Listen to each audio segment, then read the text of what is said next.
So hello everyone, রূপালী রান্নাঘরে সবাইকে স্বাগত জানিয়ে শুরু করছি আজকের রেসিপি ইডলি।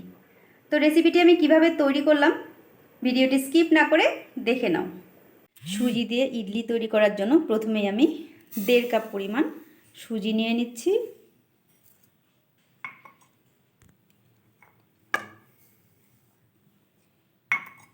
দেড় কাপ পরিমাণ সুজির মধ্যে এবার দিয়ে দিচ্ছি 200 গ্রাম পরিমাণ টক দই। এবার ভালোভাবে সুজি আর টক দইটা মেখে নেব।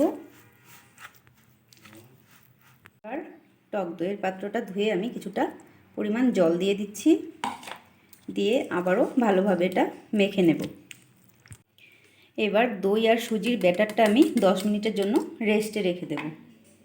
এবার একটা পাত্রে জল বসিয়ে দিলাম, দিয়ে এরকম একটা ছিদ্র করা থাল বসিয়ে দিলাম, দিয়ে ভালোভাবে ঢেকে দিলাম। জলটা ফোটা পর্যন্ত আমি অপেক্ষা করব।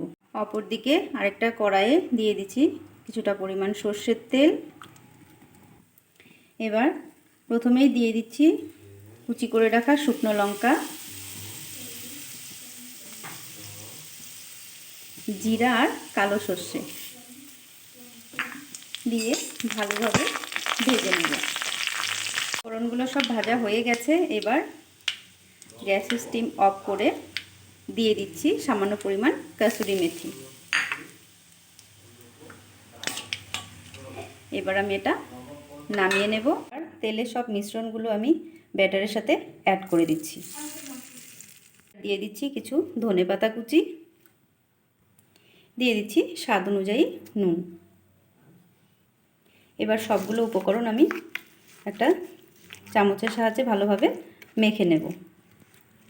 ব্যাটারটা খুব ভালোভাবে মাখা হয়ে গেছে। এবার আমি একটা ছোট ছোট বাটি নিয়ে নিয়েছি।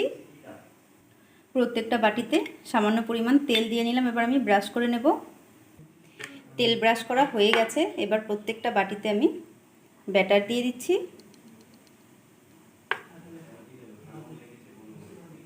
আমি পুরো বাটি ভর্তি করে দেব না, খানিকটা ফাঁকা রেখে দেব যাতে সুজিটা ফুলে বাটিটা ভর্তি হয়ে যায়।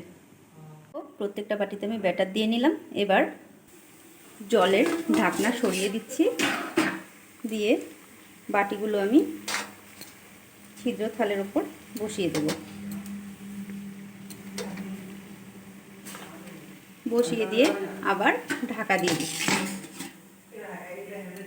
10 থেকে 12 মিনিট আমি এরকমভাবে ঢাকা দিয়ে রাখবো।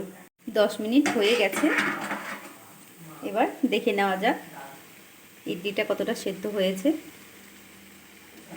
দেখো খুব ভালোভাবেই সেদ্ধ হয়ে গেছে। এবার আমি এগুলো নামিয়ে নেব। দেখো ইডলিটা কত সুন্দরভাবে সেদ্ধ হয়ে গেছে। এবার এগুলো একটু ঠান্ডা করে তারপর আমি একটা চামচের সাহায্যে তুলে নেব। এবার আমি বাটি থেকে ইডলিটা খুব সহজেই খুলে নিলাম। দেখো কতটা সফট হয়েছে। এরকমভাবে সবগুলো ইডলি আমি বানিয়ে নেব। তো ফ্রেন্ডস, আজকের ইডলির রেসিপি তৈরি হয়ে গেছে। দেখো আমি সার্ভ করে নিয়েছি। রেসিপিটি তোমাদের কেমন লাগলো অবশ্যই জানাবে, আর ভালো লাগলে লাইক কমেন্ট শেয়ার করে অন্যদেরকেও দেখার সুযোগ করে দেবে।